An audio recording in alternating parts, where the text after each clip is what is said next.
You're here because you know something. That there's something wrong with the world. You don't know what it is, but it's there. Don't worry, don't be afraid, ever. This is just a ride.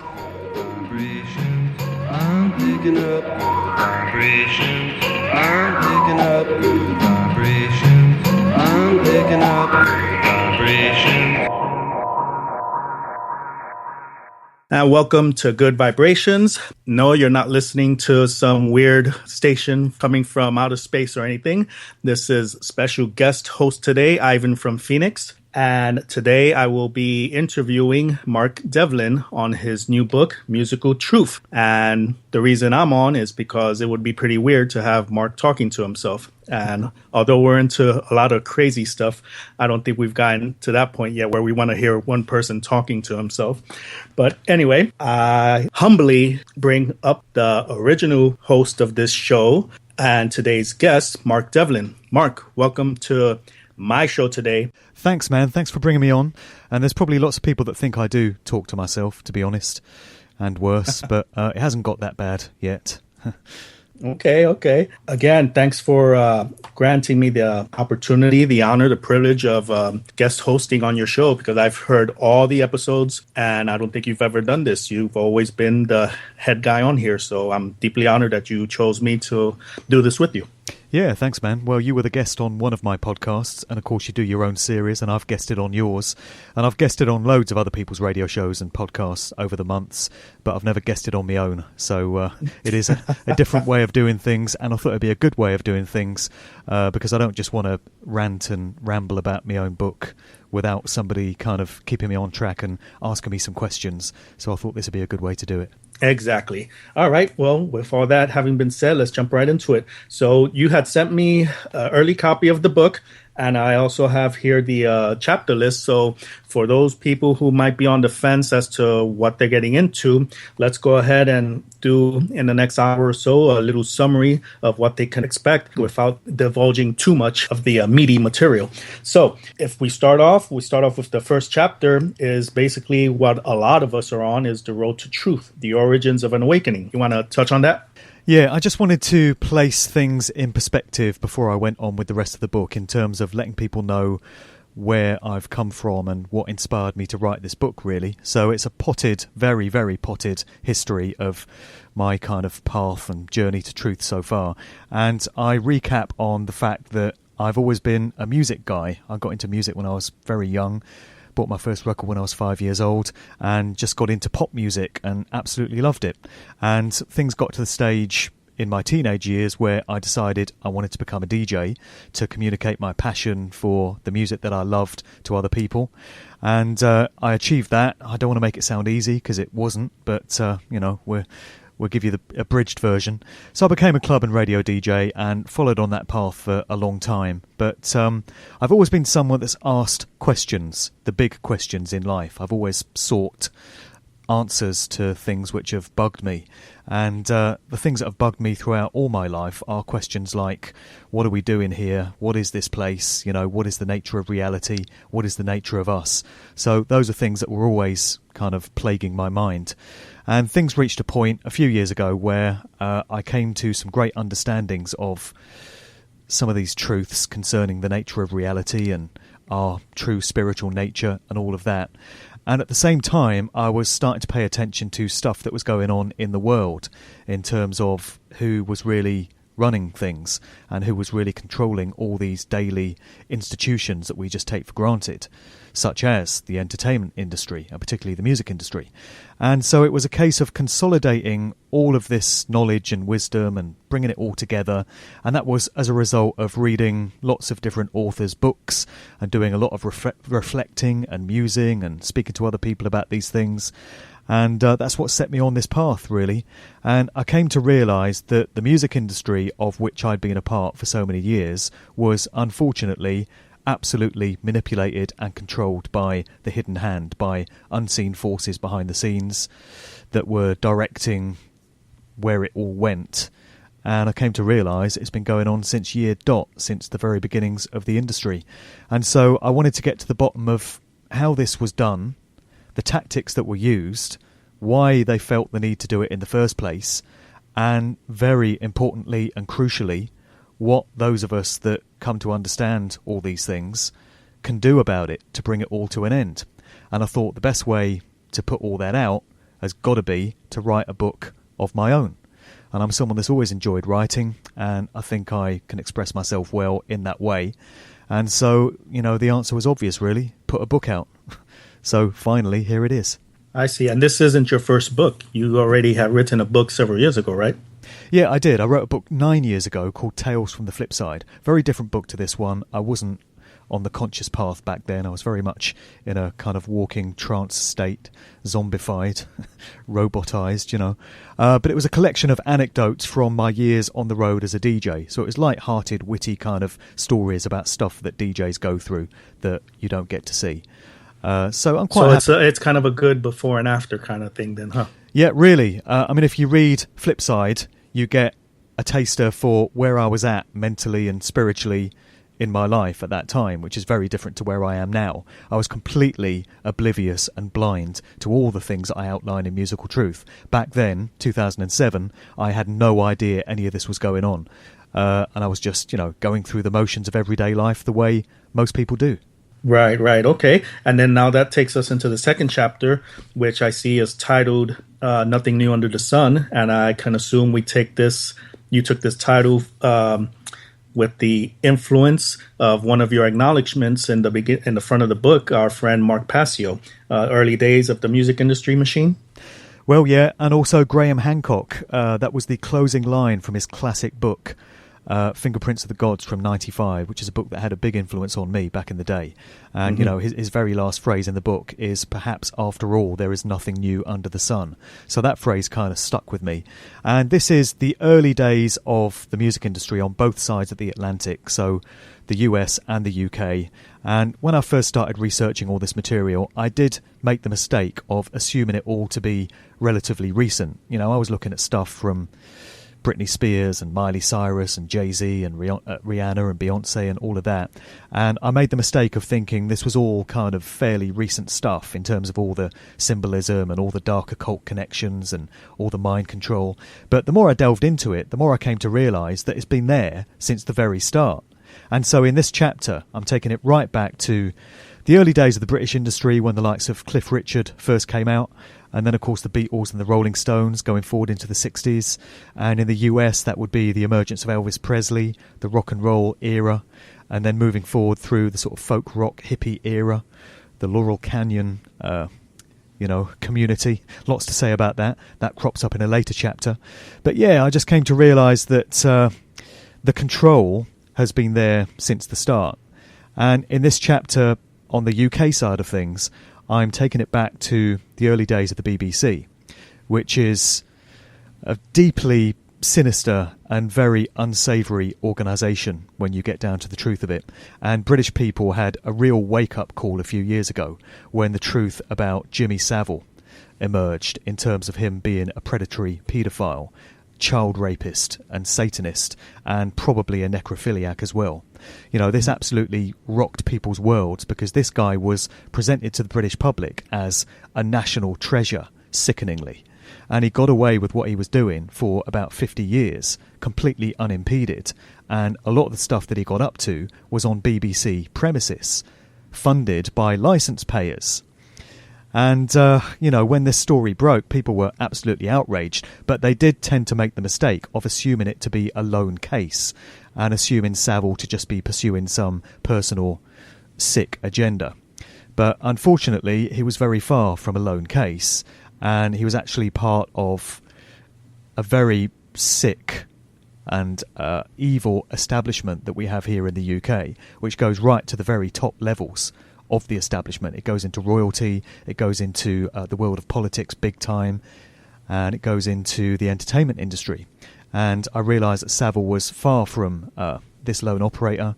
And just within the BBC alone, in terms of stories that have broken into the public domain, you've got a whole world of so-called entertainers and presenters that have since been exposed as sexual deviants and paedophiles of one variety or another. Jonathan King, Chris Denning, Alan Fluff Freeman, and so many other TV presenters from over the years. Also, in this chapter, I'm looking at some of the incredible links with sirs and lords. And when you get into the very ugly realms of paedophilia within the ranks of politics, you find that so many of the perpetrators just happen to have been knighted by the Queen. And they're, sir this or lord that. So what's going on there? Is it just one big coincidence that so many paedophiles and child rapists just happen to have been knighted by the Queen of England? Or is there a little bit more to know here? I would suspect there is. And you're talking about Chapter 3, Secrets and Lies, right? Yeah, I mean, that dovetails out of Chapter 2, really. Those two are quite related. And there's this incredible article that I cite in one of those chapters, which was written by a former British intelligence operative who went by the name of T. Stokes. And he put out this article that's an amazing interconnected web of synchronistic links between some of the key players in the early days of the British music industry and the TV industry, and what should be some completely unconnected areas of society. So we're talking about the Cray twins, who were these notorious gangsters that operated out of East London in the 60s. And there's links there to MPs like Tom Dryburgh, this Tory peer called Lord Boothby, links into Winston Churchill, the wartime Prime Minister. And there's links to Cliff Richard. Then you have record producers like Brian Epstein, who was the producer of the Beatles, guys like Kit Lambert, Robert Stigwood. It goes into the Bee Gees. It goes over to the other side of the Atlantic. Jimmy Savile is everywhere. The dark occult influences of Aleister Crowley are everywhere. It ties into the Beatles. There's links to the Rolling Stones. And it's just incredible when you see all these different elements and how they all link together. And throughout the book, as you'll probably have seen, Ivan, there are some recurring themes that just crop up time and time again. So besides Aleister Crowley, who crops up everywhere, you've got links between the entertainment industry and military intelligence and the Secret Service outfits on both sides of the Atlantic, so MI5, MI6, and also the CIA and various other government departments. When you get into the family backgrounds of so many prominent entertainers and musicians, you find links to military intelligence. Why should that be? What the hell is going on? And then you also get a great number of the key players in this story just happen to be Jewish or to identify themselves as Jewish. And I always put a little disclaimer in by just pointing out that it's not anti-Semitic to point out the fact that a very large proportion of those controlling the music industry through the decades happen to have been Jewish. When it's a fact and it's provable, it's not a conspiracy, it's not slander, it's just pointing out something that's staring you in the face. And the same thing happens with individuals who identify themselves as homosexual as well. A very large proportion of them in the industry. You know, why is all this going on? And then you have paedophilia and child abuse and satanic ritual abuse that keep rearing their heads time and time again. And you have dark occultism and Satanism. And people are shocked to hear that for the first time. But when you get into the book, I lay out how all these things are linked. And I reference a great number of other researchers and authors that have brought this information out as well and show how all this stuff is actually linked. So that's the early days of the industry, and it's pretty much been carrying on ever since. Wow. Yep. Okay, and then so let's keep moving along into the next chapter. Let's bring it back, dated a little bit now, to the 60s, I would suggest, right? And that's Living is Easy with Eyes Closed, Scratching the Surface of the Beatles. So you want to talk a little on that? Yeah, I wanted to do a whole chapter on the Beatles because there's so much to say about them. The most successful pop group ever, arguably. And is that by accident or random chance, or is it by design? I would suggest it is the latter. And it's interesting, when you look at things with fresh eyes, from a fresh perspective, and an informed perspective, when you've actually done the research and you've stripped away the surface gloss, you really do see things differently. Which is why I called the chapter Living is Easy with Eyes Closed, really, from the Strawberry Fields lyric. But I can look at old footage now of the four Beatles larking around, and they really do seem to me to be manipulated puppets. And people that remember the Beatles and that love them will be horrified to hear that, but they don't strike me as four lads from Liverpool that were incredibly creative and worked very hard and kept their heads down and just struck it big and became lucky against all the odds. It really does seem to me as if there was a helping hand involved in pushing them into the success that they enjoyed, and that it was always on the cards that they would become the successful act that they did. It wasn't just left to accident. I think the guiding hand of Brian Epstein is very apparent. Also the influence of George Martin, their longtime producer. And when you look at what happened to the Beatles, when they first emerged, they were making these happy, sort of innocent rhythm and blues based songs. She Loves You, I Want to Hold Your Hand, Please Please Me, all this stuff. And it was music your gran could listen to. It was harmless. It was stuff for all the family. And their music switched in the mid-60s. There was this point around about 1966, which is a very key year, as I'm sure we'll get into, where the Beatles' music changed. And it started to become very experimental and very psychedelic and very tripped out. And that occurred in line with changes that were happening on both sides of the Atlantic with the whole scene, with many other groups, with the emergence of LSD onto the scene, with the emergence of the Age of Aquarius. It coincided with what was happening in terms of world events, the Vietnam War, what we call the hippie movement here in the West, in the US, right? Yeah, exactly. The counterculture movement, all of that occurred in the mid to late 60s, and the Beatles actually played a major part in that. Was that by accident? Is that something that just happened organically? I would suggest not. And that's what I get into a little bit in this chapter. There are many researchers over the years, and particularly another former British intelligence guy by the name of John Coleman, who have suggested that the Beatles were actually a product of the Tavistock Institute of Human Relations, which is this kind of think tank organisation in London that is very much involved with mass mind control and social engineering programs. And there is a lot of evidence to suggest that the Beatles may have come out of that particular organisation and been a project of it. And some people think that there was this guy by the name of Theodore Adorno, who was linked to the Frankfurt School, very much connected into the Tavistock Institute, who is said to have written many of the Beatles' lyrics. And I can't say whether that's true or not, I can't prove it either way, but there is a school of thought that suggests that was the case. And I think it's just all very much food for thought in terms of where the Beatles came from, what they were used for, and how they changed society so much during the 1960s. Young people just hung on their every word and followed their every move. And would all that have been left to chance by a control system that likes to manipulate and steer every aspect of human life? I would suggest not. Well, yeah, there's a lot of similarities. If you take that example of the Beatles with all the I Want to Hold Your Hand and lovey-dovey music for teenagers when they're in their early teens, and as they grow, the music grows to more manipulative intentions. Let's get them into the drugs or the hippie movement or this kind of stuff. And we see that reflective today with like Hannah Montana, the nice little kitty stuff. Yeah. And then that same person matures, or wrong choice of words, grows up in a negative direction and brings along the youth with her. So it's, again, nothing new under the sun if it's the same format that's being repeated.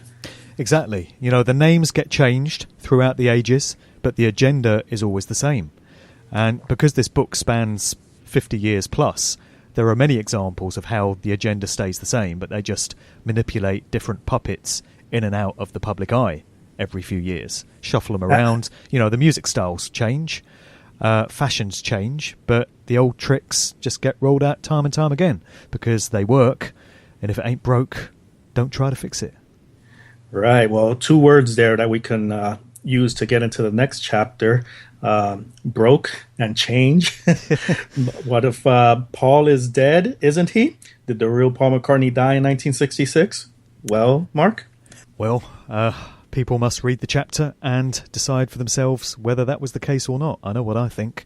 And I always have to preface this by saying I totally understand that someone hearing this suggestion for the first time is going to scoff at it and say it's ridiculous and that they don't need to look at it. But you're either someone that wants truth and seeks answers, or you're not.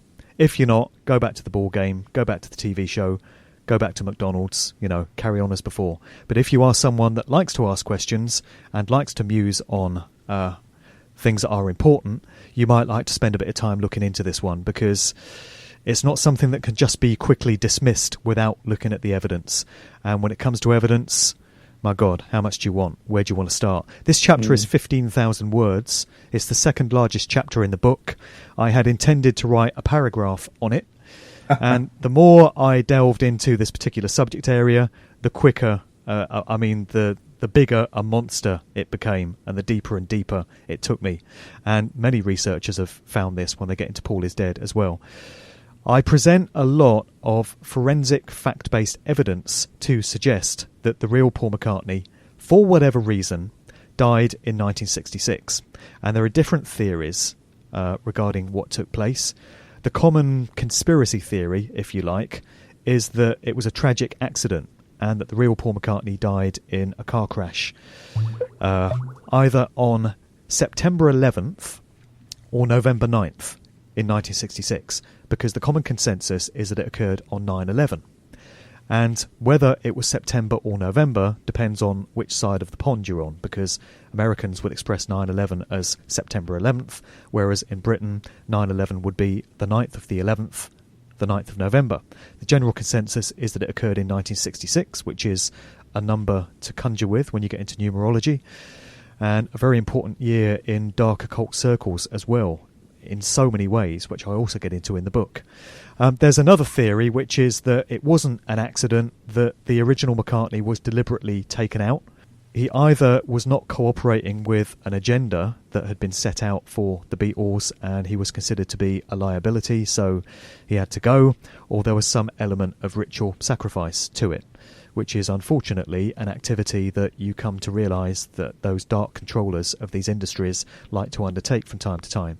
I know it sounds fantastic, I know it sounds impossible, but I would just invite people to have a look into the information and decide for themselves. So there is forensic evidence, as I say. There were these two Italian forensic experts who in 2009 were preparing an article for Wired magazine in Italy, and they were intending to debunk this ridiculous rumour that McCartney had died once and for all, and to show what rubbish it was. And so they took photos of Paul McCartney from the early 60s, and they took photos of a more recent Paul McCartney, put them side by side, applied their expert forensic knowledge, which had been used in legal cases in the Italian judicial system for years, and discovered that actually they were looking at two different people, and that they couldn't debunk this thing after all, and that on the contrary, they'd proven that the conspiracy theory, so-called, was true. Loads of other evidence. I mean, there's just stuff that people can see with their own eyes. There are pictures of the post-1966 Paul McCartney, and his height is towering above other people, such as the other Beatles. You look at the sleeve to Sgt. Pepper, and McCartney is noticeably bigger, taller than the other Beatles, whereas in early publicity shots, all the members were pretty much the same height. And there are pictures of McCartney with Jane Asher, his girlfriend in the 60s, where prior to 1966, they're pretty much the same height. After 66, he's towering above her. Then you get into the symbolic clues in terms of audio clues that are said to have been placed in Beatles recordings, both forwards and backwards. You know, when you get into backmasking, reverse subliminal messages in audio recordings, that's a very real phenomenon, best believe. And you get symbolic clues on the album sleeves, particularly Sgt. Pepper, also Abbey Road. That's supposed to be the big one that sparked the whole Paul is Dead debate back in 1969 when it first emerged, and in Beatles publicity shots, and in things that the other Beatles have said in interviews over the years, particularly John Lennon and Ringo Starr. And there's been this hoax news story, unfortunately, that's been doing the rounds on the internet recently, which purports to be Ringo Starr in an interview confessing that the real Paul McCartney did in fact die in 1966, and he's been living with this terrible secret ever since, and he feels the need to get it off his chest. That is a hoax story, but you've got to ask yourself why anyone would bother putting out a hoax story like that and putting all that energy into it. What would be the incentive there? You know, it's almost like a reverse smear campaign. Take what you want hidden and, you know, exaggerate it for something. Well, it seems to me like it's a story that was put out there to discredit genuine researchers into this into this subject area, and thus discredit anything else they've got to say. And it's worth bearing in mind that there actually was a genuine interview with Ringo Starr in 2011 where he said twice in the same interview, I am the last remaining Beatle. He did actually say that. And in terms of clues and little suggestions that this McCartney replacement took place, I detail in the book a huge, vast array of them. And I go into Beatles lyrics, and it just goes on and on and on, this story. So, like I say, how many clues do you need? And if you're going to scoff at it and say this is rubbish, you've got a lot of things to debunk before you can prove that things didn't happen the way I and many others are suggesting that they did. So what I would say to people is, anyone that thinks this is ridiculous, if you don't want to buy the book, maybe you don't want to fork out for the entire book, email me direct. I will send you the Paul is Dead chapter, just as a standalone chapter. Take it away, read it and absorb it, and then come back to me and debunk every single item that I've listed in terms of it being a clue as to this replacement taking place, if you can, and explain why, this could not be the case. That would be my challenge to anyone that just wants to dismiss it out of hand because it sounds ridiculous. It's something any genuine truth seeker will want to look into and spend a bit of time reflecting on. Right. And it's important that you say genuine truth seeker, because I was playing with the word intention.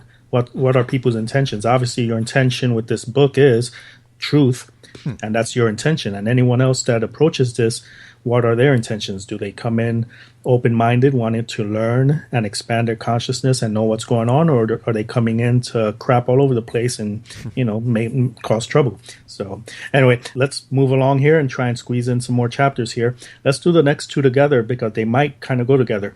The next chapter 6, we have Rolling in the Deep, which is dark occult aspects of the Rolling Stones. And when you think of Stones, it's obviously the 60s, 70s. And again, here's that hippie drug movement, all this stuff going on. That's chapter 7, Adventures in Psychedelia, Military Intelligence Connections in the LSD Era. So I think Stones, I think LSD, and that's kind of all lumped together. You want to attack that? Yeah, this is a fascinating period to get into, really. I missed the 60s, so I'm discovering all this stuff anew, and it's just an amazing story.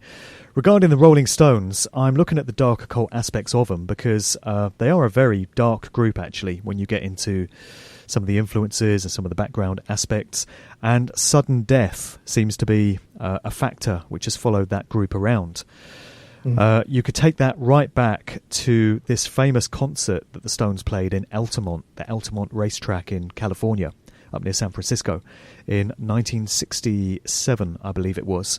And they were performing their track Sympathy for the Devil, which, is a track to spend a bit of time reflecting on in itself in terms of the lyrics. Just those two words, sympathy, devil. I mean, come on. What else can you take away from that? There you go. And the group have made no secret of the fact that they've been interested in Satanism and dark occult practices, and they're one of many, many acts that have shown an absolute fascination and reverence to the works of Aleister Crowley and the various dark occult ceremonial magic practices which he got into. So there was this famous concert at Altamont where, while the group were performing, there was this young lad, 18-year-old guy, by the name of Meredith Hunter, and he was stabbed to death right at the front of the stage as the group performed in front of the crowd. And it was said to be a very dark atmosphere to that concert, and a lot of people that were there have spoken about this brooding, menacing kind of atmosphere that there was even before the group started performing. And they had Hell's Angels doing the security. And as I say, this guy was stabbed to death, and it was all captured on film. And a very interesting thing is that the young filmmaker that just happened to be committing all this to celluloid on the day was a young George Lucas, pre-Star Wars and all the rest of it. And when you get into the origin of names and stuff like that, a lot of people are of the view that Lucas is a kind of representation of the word Lucifer, which takes you into interesting territory. So we had that. And then in 1969, Brian Jones, who was actually the founder member of the Rolling Stones before Mick Jagger and Keith Richards got brought in, died in very mysterious circumstances at his country home down in Sussex, where he was discovered lying face down in a swimming pool after this party one night. And there are so many questions surrounding what went on there, unanswered questions. And Brian Jones's father, it turns out, was a key British intelligence asset The family grew up in Cheltenham, and Cheltenham is the home of GCHQ, General Government Communications Headquarters, which is the UK's version of the NSA. And it turns out that Brian Jones's father was one of the key figures in forming GCHQ back in the day. So once again, you've got another military intelligence link to the rock music world. And the other thing to say about sudden death in the Rolling Stones camp is, as recently as 2014, Mick Jagger's girlfriend, a woman by the name of Loren Scott, an actress and model, just happened to turn up dead, aged 49. And the verdict that was given by the coroner was suicide. And I forgot to mention earlier that another recurring factor that pops up time and time again in this story is suicides and accidental overdoses. There's more of them than you would believe. And so Loren Scott is said to have committed suicide despite the fact that she was wealthy, successful, had a great career going, and just the night before she's said to have hung herself with a belt, she hosted a dinner party for a bunch of friends. So does that sound like someone that's had enough and wants to end it all? You know, very, very strange story there. So many other occult aspects to the Rolling Stones. They were very close to this filmmaker by the name of Kenneth Anger, who was a Satanist. He was linked to Anton LaVey's Church of Satan, and he used to make movies which were kind of hodgepodge melting pots of very striking occult images. And his two most famous films were Invocation of My Demon Brother and Lucifer Rising. And Mick Jagger was involved in both those movies. He starred in Demon Brother, and he produced the soundtrack for it. And the Stones were just very heavily linked to this guy, Kenneth Anger, who himself was a student of Aleister Crowley, and travelled out to Sicily to Crowley's Church of Thelema that he established out there to kind of revive the whole thing. So there you got more Crowley-esque connections feeding into the Stones. The Stones were also closely associated with Jimmy Savile, but then most groups in the 60s were. The Beatles were as well. And then you could take it over to your side of the Atlantic, and this is where we get into the hippie counterculture era. And in this chapter, Adventures in Psychedelia, I'm very much drawing on the research of the brilliant Dave McGowan, the author and writer who unfortunately passed away last year on the 22nd of November, which is a date that any conspiracy fans will instantly recognise as the anniversary of the Kennedy assassination.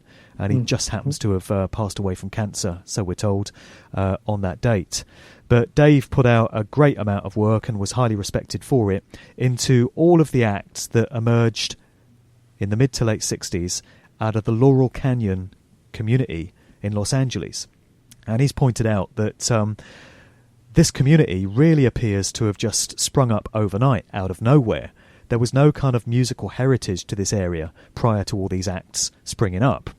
And when he did a bit of delving into the family backgrounds of all these prominent musicians, he found that almost without exception, the fathers were involved in military intelligence or the Secret Service or some other arm of government or the military in some capacity or other.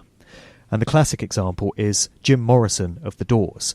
You know, Jim Morrison was this iconic, legendary rock god that supposedly symbolised rebellion and anti-establishment rhetoric and all the rest of it, and was a true icon and hero to a young generation.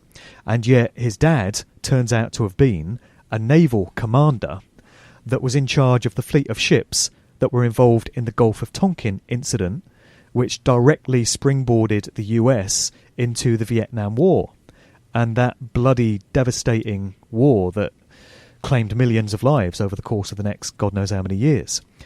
And, you know, he goes into other examples. Frank Zappa's father was a chemical weapons expert employed at the Edgewood Arsenal.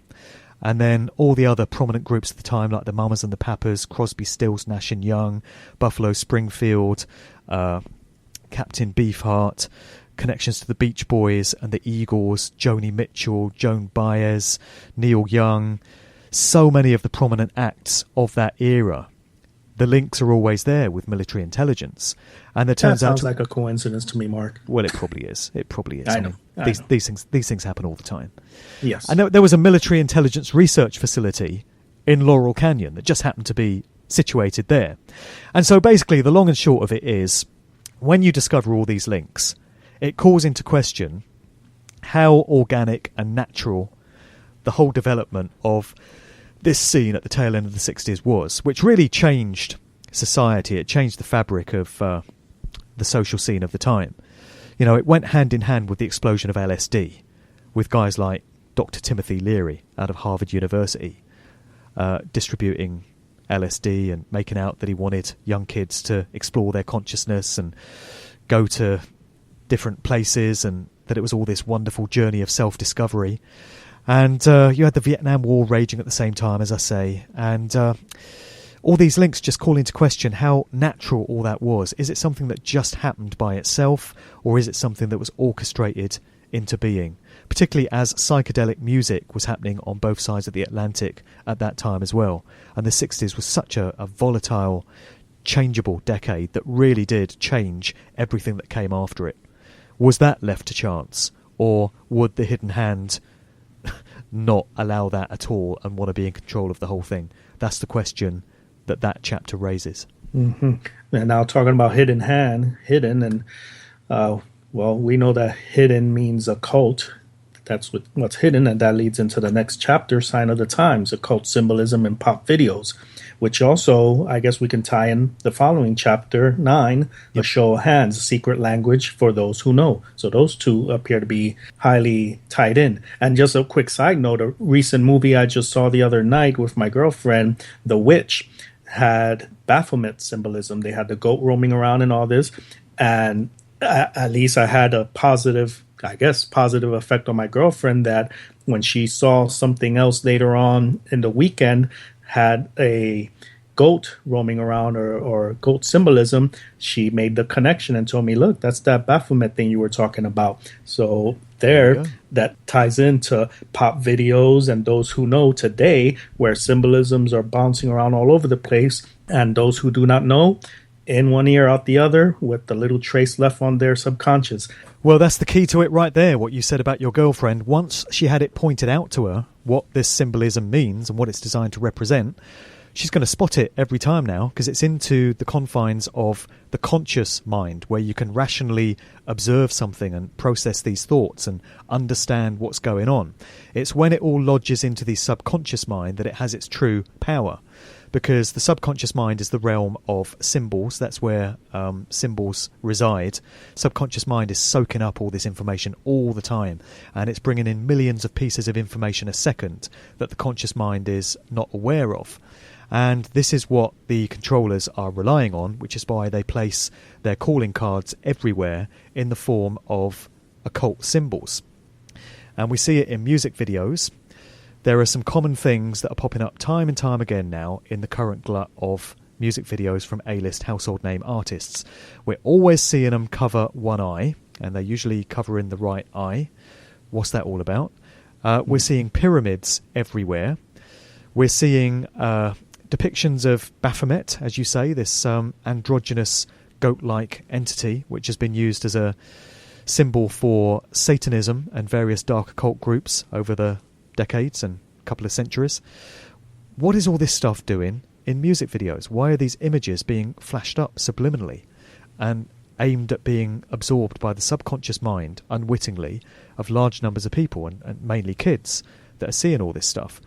I cite some examples of videos where there are blatant demonic entities flashed up on screen for a split second, and to spot it, you have to watch one of these videos on YouTube or something, and be really, really quick with freeze framing the screen. Otherwise you miss it, because it's literally there for a split second. And that is because the subconscious mind will absorb that, the conscious mind will miss it. So you'll have some 8-year-old kid watching a video by Beyonce, and this horrific demonic entity will appear on screen, but the child won't be aware of it, but they will have absorbed that into their subconscious. And all these things that we do absorb actually have a bearing on our thoughts and our emotions and our behaviours. That's been shown by psychologists time and time again. And I mentioned Beyonce because there is a section in the video to her song XO where this demonic entity appears. And it looks very similar to a demonic entity that appears in a video from Robin Thicke for Get Her Back, and also in Lil Wayne in his song Love Me. Now, these demonic bloody things have absolutely no relationship to the lyrics, certainly in the Robin Thicke and the Beyonce song. What are they doing in there? And then you've got videos like Kesha's Die Young, which is a sort of A to Z of dark occult imagery. Where do you want to start with that one? They're all there. And they're all there for the same reason. And it ties into all these hand signals that you see favourite artists doing as well. And it's not just musicians. You see politicians doing this and other celebrities, film stars and stuff. One of the common ones is this kind of devil horned hand thing. It's very much linked to the heavy metal industry, heavy rock, but you now see it in hip-hop and in pop music and everywhere. And it's supposed to mean there's a cover story with everything. You know, everything is written off as innocent on the surface. And the cover story for this horned hand thing is that it's deaf sign language for I love you. That's all it means, I-L-U. But actually, it's been a favoured sign of various dark occult groups and satanic groups for decades. Anton LaVey of the Church of Satan was pictured doing it back in the 1960s. And it is a depiction of Baphomet, this, you know, entity that seems to be revered by the dark occult priests that run this industry and everything else. And another hand sign you get is where the first finger and the thumb are used to make an O, and then you've got the other three fingers pointing up. And that one is supposed to mean, okay, everything's cool, everything's fine.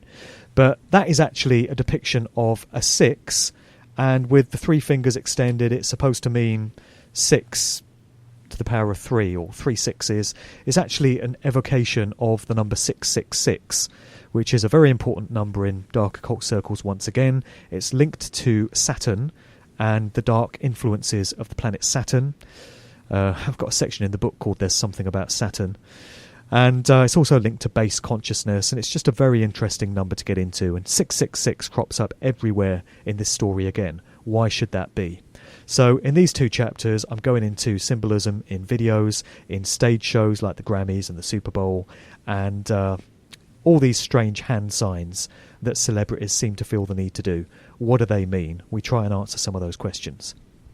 Okay, moving along. The next chapter, 10, backwards. It's the new forwards. In a world of inversion, are true motives hidden in reverse? And this makes me think of symbolism again. I wasn't aware of this when I heard it someplace else, but we take the cross for Christians and, you know, for Christ and all this. But if we take Satanism, they invert the cross upside down. But even in the hippie movement, I wasn't aware of this.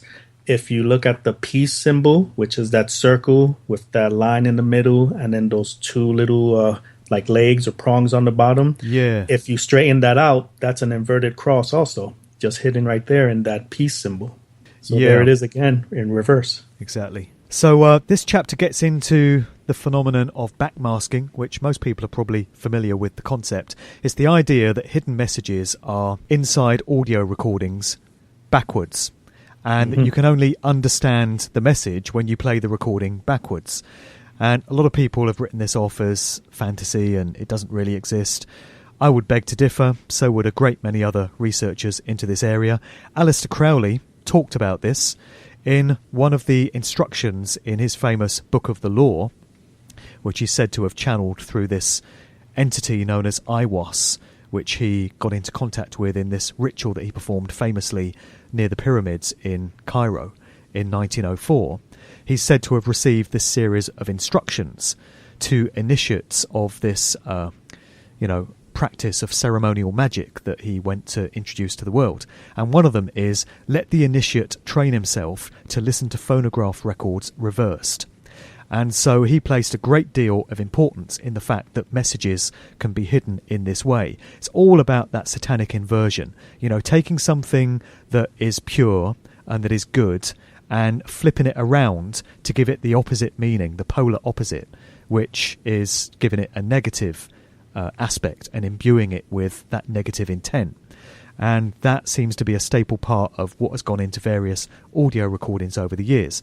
There's famous examples. There are supposed to be subliminal messages in Led Zeppelin's Stairway to Heaven, and you can listen to those for yourself and decipher them. The Beatles' music is absolutely replete with the stuff, and the Beatles themselves even admitted that their music is full of subliminal messages in reverse. The heavy metal industry is said to be absolutely chocker with it as well. And I also go into the phenomenon of reverse speech therapy. There's this guy out of Australia by the name of David Oates, and I discovered recently that he's guested on Jeff Rentz's radio show for about the last 20 years, which I didn't realise. And he comes on the show and gives examples of people talking about stuff which sounds perfectly reasonable and innocent forwards, you know, the normal way round. But when you flip the recording into reverse, you get to discover the true meaning of what they were trying to put forward and what is really on their mind, because that's where you get into the subconscious mind once again, and the subconscious mind doesn't lie. It always tells the truth. So if you can access it, you can find out what somebody is really all about and what's really in the back of their mind. And according to Oates, and also this practitioner by the name of John Kelly in Canada, who run clinics to help people resolve issues and, you know, problems in their lives by getting them to tap into reverse speech therapy, they say that you can find someone's true motives by listening to their speech in reverse. So isn't it interesting how that ties into the phenomenon of backmasking and that whole idea of reverse speech? So that's something that I explore in that chapter, and it's fascinating throughout, let me tell you. And that ties into the negative in the real world as far as music's concerned, with the case, was it in the 70s or 80s, where some rock metal band or heavy metal band was Judas Priest. Right. What was that, real quick? Judas Priest. It was a case that went to court because the prosecution argued that these two kids had gone out and shot themselves as a direct result of listening to a track on a 1978 Judas Priest album, and the track purportedly contained the phrase "do it, do it" when it was played in reverse. So the argument was these kids were obviously aware of the idea of subliminal messages, and they were playing their records backwards, and they're supposed to have found this message in this record saying "do it, do it." And apparently they got high and they'd been drinking, and they went out with a couple of shotguns and blew their own heads off. And it went to court because the prosecution were trying to argue that the Judas Priest record was directly responsible for this, and it got thrown out. And there was said to be no substance to it, but the story did make it into the public domain, and it was reported in the news headlines and such, and for many people it was their first taster of this whole idea that reverse messages can be contained in audio recordings. So that's how it got into the public consciousness. Okay, and let's move along then. Chapter 11 and 12, actually the next three chapters look to be touching on related topics. So let's bunch these together.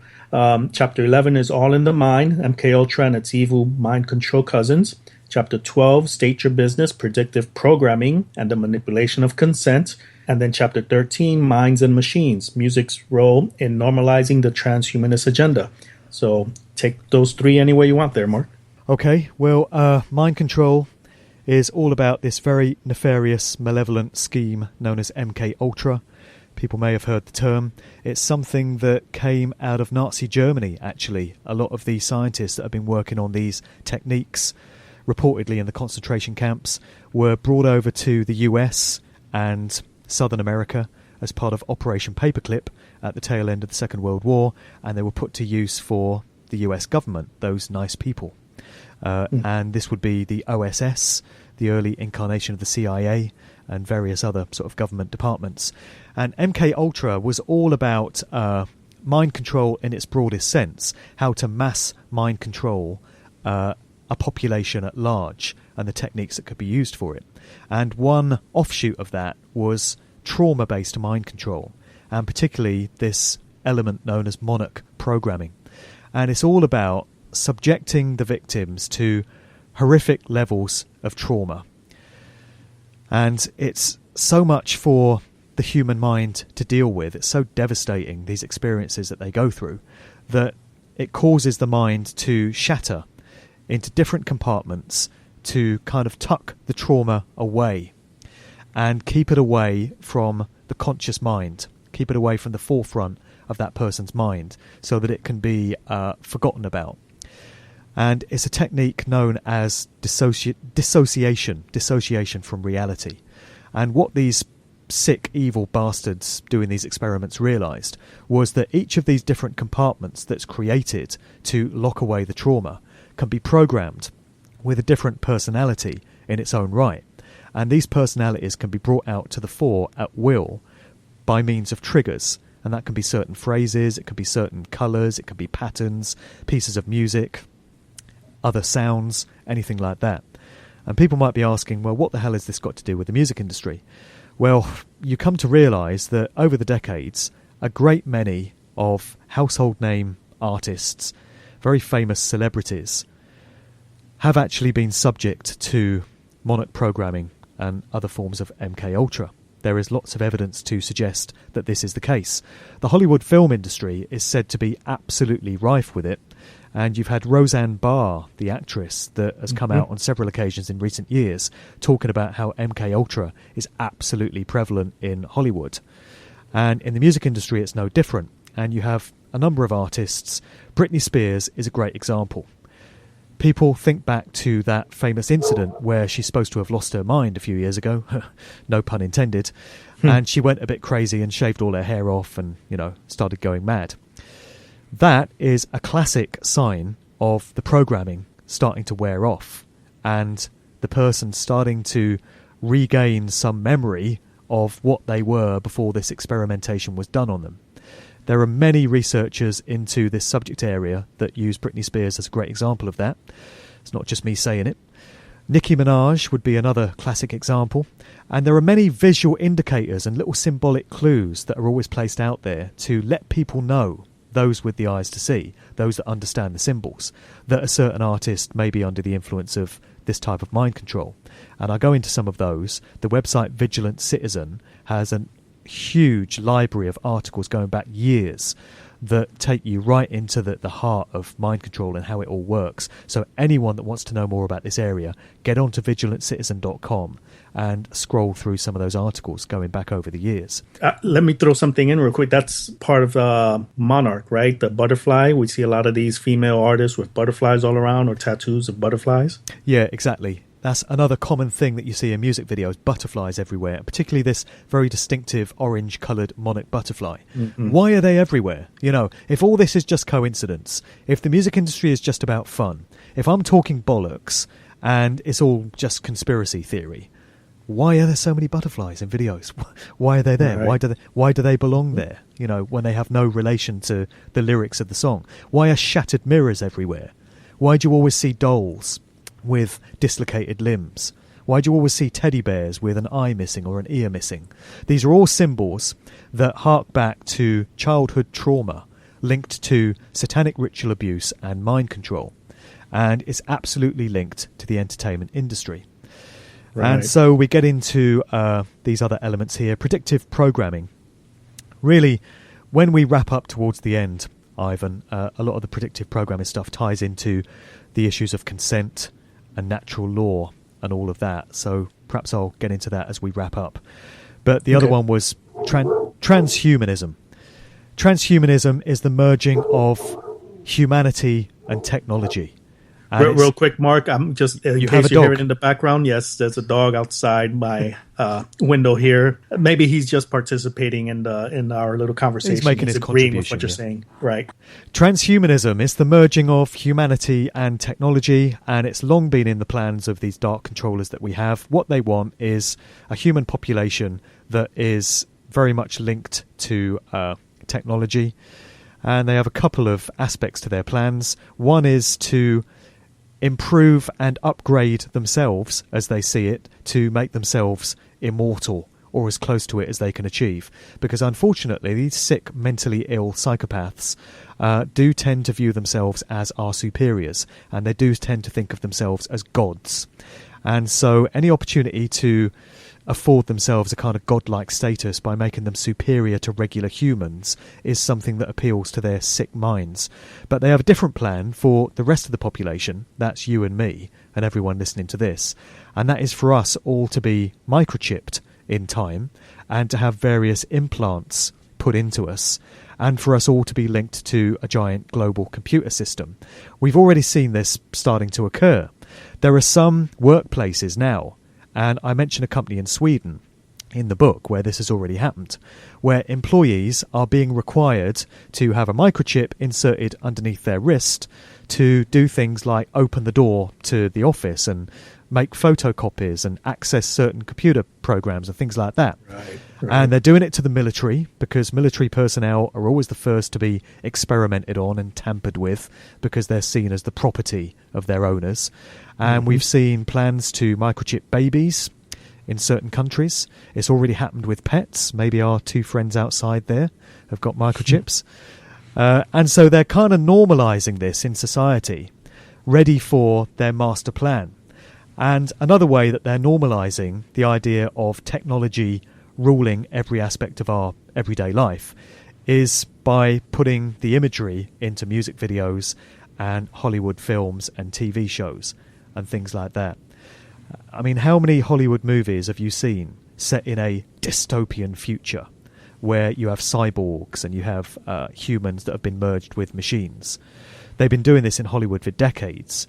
And they're starting to do it in music videos, particularly, you know, the likes of will.i.am and Black Eyed Peas and even Beyonce videos. You're seeing aspects of humanity being merged with machines and making humans into sort of robots and androids.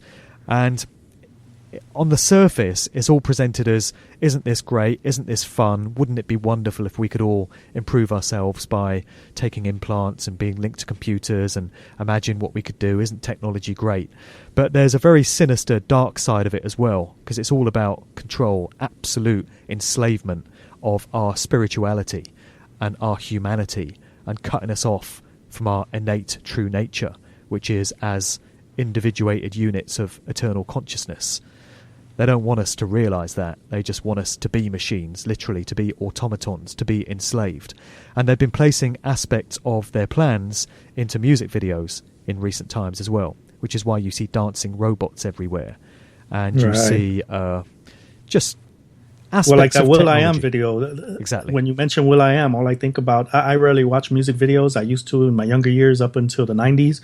But I'd say in the last 5 or 10 years, the only music video I can recall seeing is maybe a will.i.am video where his head is a television screen. That's right. So that's transhumanism. And I make the point in the book, look back at the last 20 years, take it back to 1996, and look at all the changes in society that have been brought in that time in the name of technology. 20 years ago, hardly anyone had a mobile phone. Hardly anyone was using the internet. Email was unheard of. You could walk into a grocery store and you'd have a human being serving you. You could phone up your gas company or your phone company and you'd have a human being answering the phone instead of going through a robotic automated system. You even have bloody cars that drive themselves now. You know, now if you want to get from A to B, you just ask your car to tell you how to do it. If it's raining, you can leave your car to decide whether to put the windscreen wipers on or not. And people have allowed themselves to be so dominated by technology. And all this has happened in just the last 20 years. If that's how quickly they can introduce all these things in the course of 20 years, imagine what else they've got planned for the future.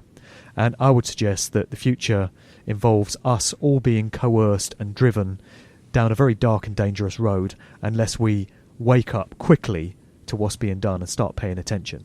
That's what that one's all about. Just to top that off, I keep thinking of that word intention, because right now the intention is in the hands, in someone else's hands. The intention is not in our hands, because there's nothing wrong with this technology. The intention is what's wrong. It's being used to control, manipulate, and lead us somewhere we don't want to go. Whereas if the intention is to make life more convenient and enjoyable for us, and we're the ones in control, there's nothing wrong with it. But right now, humanity does not have control of the intention for this technology. So number 14, the systematic degeneration of hip-hop culture. This is an important one. And this one we hopefully in the near future, you and I will be doing a roundtable with our friend Lennon Honor, who's currently working on a documentary on NWA. Yeah. That looks to be very interesting. He's got information online regarding that. And your subtitle for this chapter, From the Cream of the Crop to the Dregs of the Cesspool. You want to touch on that real quick? Well, if we get that conversation going, we should try and get Black Dot involved as well, because that would be an amazing four-way.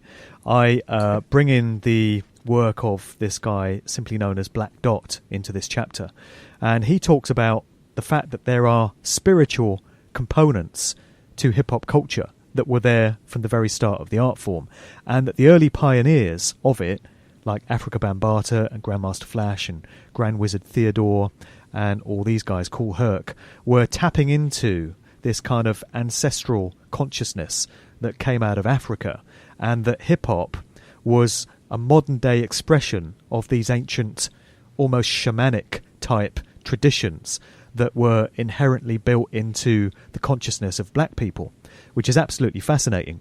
And that gives you some reason as to why the corporations have worked so hard over the last couple of decades to purposely degrade and corrupt hip-hop culture and just regress it into this infantile, moronic caricature of its former self.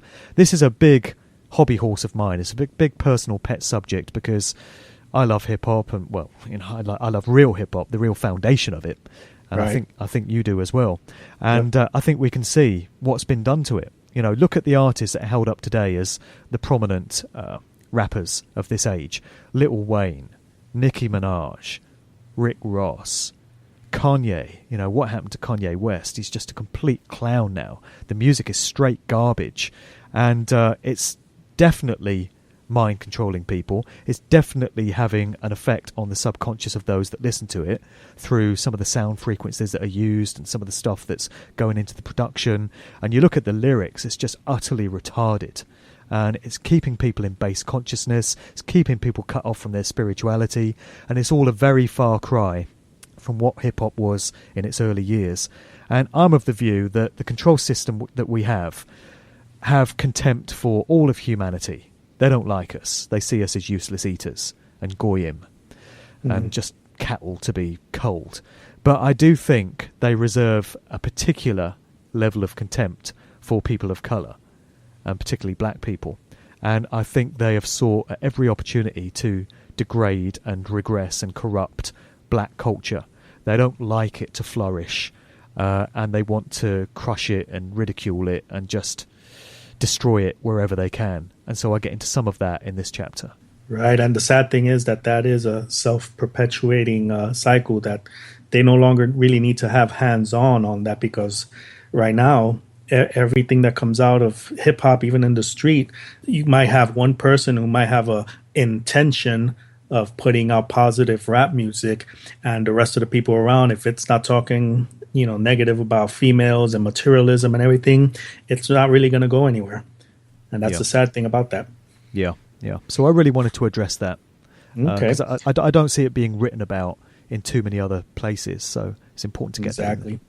All right. And you know what? Looking at the titles for the next 4 chapters, we can lump these up together. Bring them all together, yeah, for sure. Because chapter 15 is Me, Satanism 101. 16, A Certain Sacrifice, blurring the lines between rituals and tragic accidents. 17, The Enemy Within, can demonic possession explain many music alter egos. And 18, The Price of Fame, when the industry makes you an offer you truly can't refuse. So all those pretty much touch on Satanism, and which is basically service to self. It's about ego. So you want to go ahead and touch on that? Yep, all of those are linked, and I start off by just laying some foundations in talking about the true nature of Satanism so that people can understand it, because this is a point that Mark Passio has made many times. When you mention Satanism to a lot of people, their mind goes straight away to an image of this entity known as the devil, as the antithesis to Jesus or whatever religious figure they may believe in.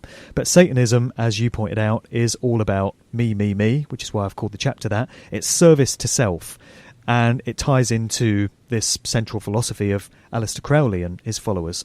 You know, the phrase, do what thou wilt shall be the whole of the law. And I interpret that to mean succumb to your will, to your absolute base consciousness, to your ego, and do whatever you wish to do without thought for the consequence that it might have or the effect it might have on others. This is in direct violation of natural law or universal law. And the central teaching there is that the one thing you should always observe in your thoughts and behaviours and actions is that you do no harm. You cause no harm to others. Do not treat others in a way you would not wish to be treated yourself. Right. Satanism turns that on its head. And, it's that inversion once again. And it's basically saying, to hell with the consequences that your actions might have for others. Don't worry about others. Don't give them a thought. It's all about you and service to self. So do what you want. That's the way to live. That's a central tenet of Satanism. And this is the overriding mindset of those that are controlling these industries. And so this ties into these very controversial chapters, which, again, I know people are going to want to reject and scoff at and just not take a look at because it sounds ridiculous or it sounds horrific. Many people will say it's negative and it's dark and they don't want to go there. But these things are never going to go away, and they're never going to be erased from human activity until people face up to the fact that they're going on and then resolve to find a solution and resolve to bring them to an end. So we're talking about the idea of ritual sacrifice, which I touched on earlier, and the idea that these dark occult priests that are directing these industries feel the need to perform sacrifices in line with their, dark beliefs and practices, their dark religion, which, when you get right down to it, is all linked to a worship of the planet Saturn, once again. And Satanism can be seen to actually come from Saturnism. Satan and Saturn are inherently linked. It's all in the language. There's a lot to know about the effects that Saturn has on human behaviour. We also get into demonic possession, and I'm pointing out in the chapter, and I'm drawing on the work of other researchers here, such as Freeman, a guy called Isaac Weishaupt of Illuminati Watcher, and others. And we're talking about the idea that many of these alter egos that you see some of your favourite artists having, such as Eminem being Slim Shady, and Jay-Z being Jehovah, and Beyonce being Sasha Fierce, and Miley Cyrus slipping into all her various different modes. The idea is that there could actually be an element of demonic possession taking place here. It kind of ties into the mind control, where you can have artists programmed with different personalities that can be brought out at will by a handler. Well, an extension of that is the idea that some of these artists could actually be possessed by, entities that have taken control of them, and that these entities can be brought out at will, and we see representations of them. I mean, what Miley Cyrus was doing at the Grammy Awards the other year, where she was sticking her tongue out and, just behaving in this sluttish, debauched kind of way, that's been interpreted by Freeman as being a representation of the Hindu goddess Kali. She was actually evoking Kali, and when you look at depictions of Kali, she was always pictured with her tongue out, and she was this kind of warrior goddess figure that was always pictured with the heads of vanquished enemies worn around her in the form of a belt. So, is that what we're seeing here coming through some of these artists? There's a lot of evidence to suggest that it is, and I go into some of that in these chapters. And that also ties into the chapter called The Price of Fame, and this is the nature of this Faustian bargain that celebrities make in exchange for engineered fame and fortune. And you come to realise, reluctantly, I wish it was some other way, but truth is truth, you come to realise that all these artists, prominent musicians, Hollywood actors, TV stars, anyone else that's famous, sports stars, top models, the real household names, the ones that are right up there in the $20, $50, $100 million club, that are getting all the headlines, appearing in all the gossip magazines, are on all the TV shows and cinema screens, only get there because they've been chosen and selected for the role, and because they've agreed to effectively sell their soul in exchange for fame and fortune. It's a phrase that we've all heard, selling your soul. People think it's a metaphor or, it's symbolic or whatever. I would suggest there's actually some literal truth to it, because there have been many whistleblowers and insiders from these industries that have come forward and told the true story of what is required of you in order to become famous. And it involves sometimes sacrifice in the form of allowing a close friend or family member to be sacrificed. It involves initiation ceremonies, which make the scenes from Stanley Kubrick's Eyes Wide Shut look like a Girl Guides picnic, in terms of some of the sex magic, occult ritualistic behaviour that goes on there. Right. You know, and Don't we have Bob Dylan on 60 Minutes Yep. hinting to having made a deal with the man? yeah, there's a famous interview with Bob Dylan where he's asked what the key to his longevity is, and he says that he made a deal with the chief commander way back, and he's upholding his end of the deal. And he says the chief commander of this earth and of the realms that we can't see. So what did he mean by that? And, you know, we have this legend of Faust, this sort of German story that goes back centuries, and it tells the story of this, you know, aristocrat that wanted to discover the secrets of the universe and indulge in all these incredible worldly pleasures, and he enters into a pact with the devil, and he agrees to sell his soul in exchange for these experiences and this knowledge. And it's an aspect that we see played out time and time again in the world of celebrity. And there are so many accounts of people that have done just that.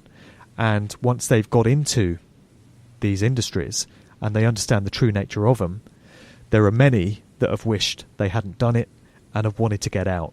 Eminem would be a classic example of that. Michael Jackson would be another. And you discover that there is actually no way out unless it's going to be the Whitney Houston, Michael Jackson, Amy Winehouse way out, you know. Wow. All right. And now that leads to our final two chapters here, which we can lump up also to end the show.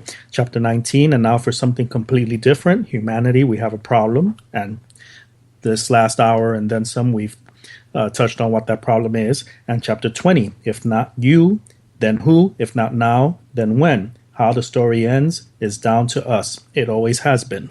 You want to wrap it up with that, Mark? Sure.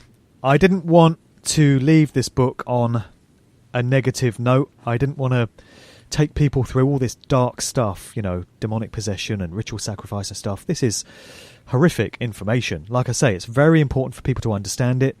I don't think you should just chuck it out because it's dark territory and, you know, it doesn't sound nice. Because, like I said, none of it comes to an end until we face up to the fact that it's going on.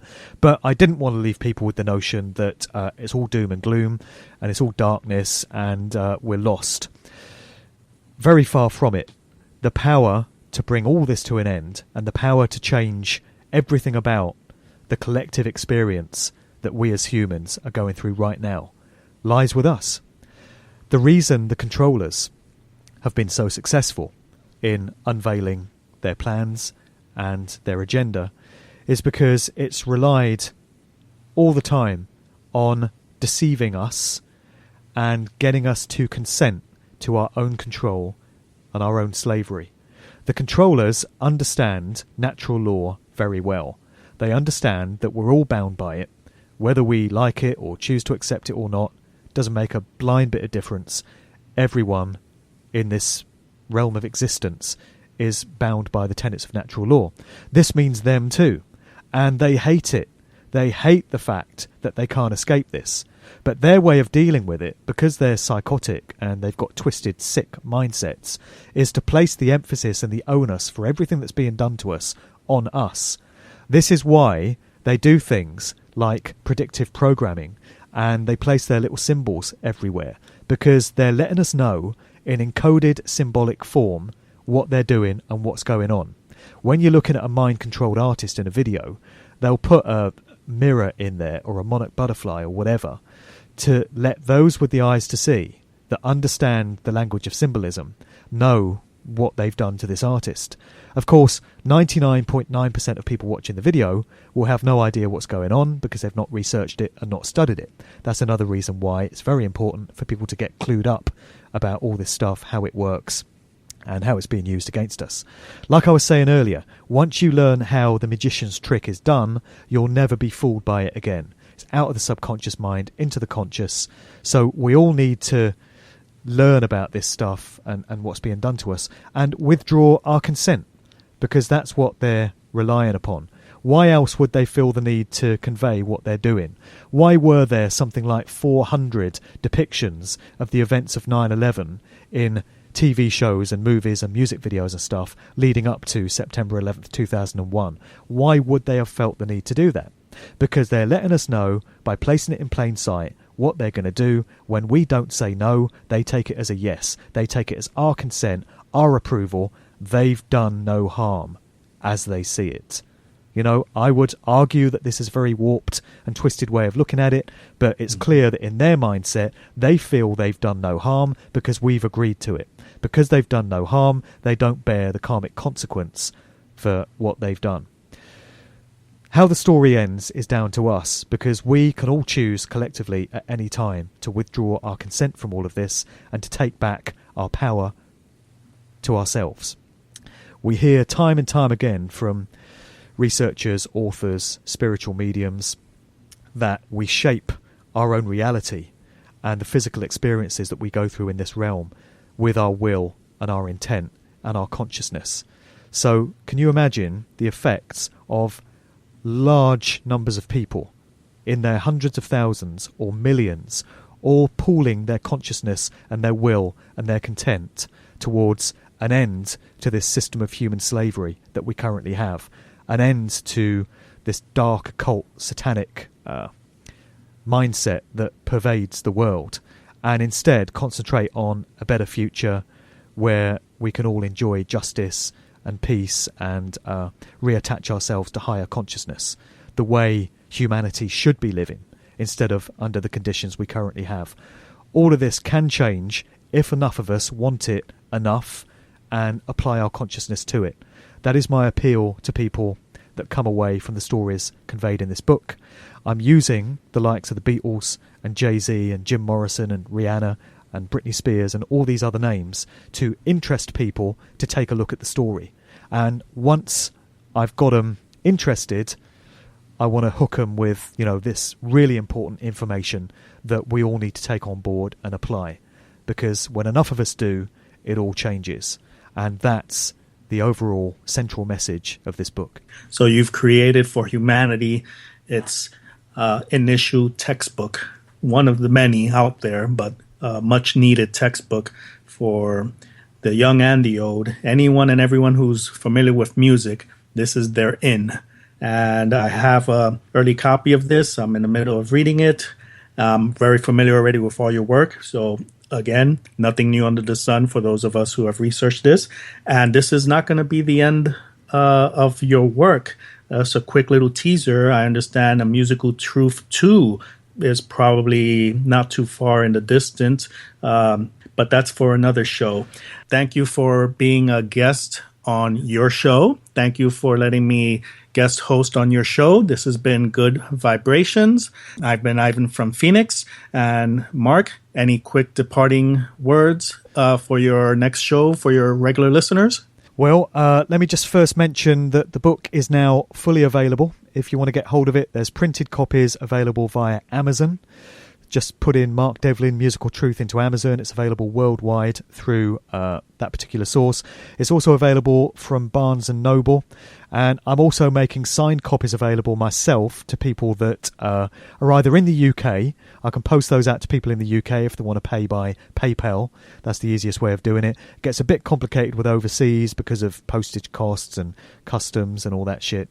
But in the UK, it's a good way of doing it. And I'm getting out there with a speaking tour. I'm doing a lot of dates at various groups in the UK. There's full details at musicaltruthbook.com.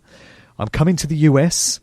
Hopefully hooking up with you, man, if we can get you down there to the Free Your Mind 4 conference just outside Philadelphia in Langhorne, Pennsylvania. That's the weekend of the 15th to the 17th of April. I'm doing a quick talk there. I'm going to have a quantity of the books with me on a merchandise table. So anyone from the US that can make it to that conference, do come and say hello. Get yourself a signed copy. Would love to chat to you. And so everything else is at musicaltruthbook.com. And what else? I mean, it's just been a blast guesting on my own show. And I want to thank you for being a guest host, man. And it's been an interesting situation. It sure has, Mark. It sure has. And again, this has been Good Vibrations. Mark, thanks a lot. And we'll keep in touch. Thanks a lot, man. Catch you soon. This is just for fun. Vibrations. I'm picking up good vibrations. I'm picking picking up good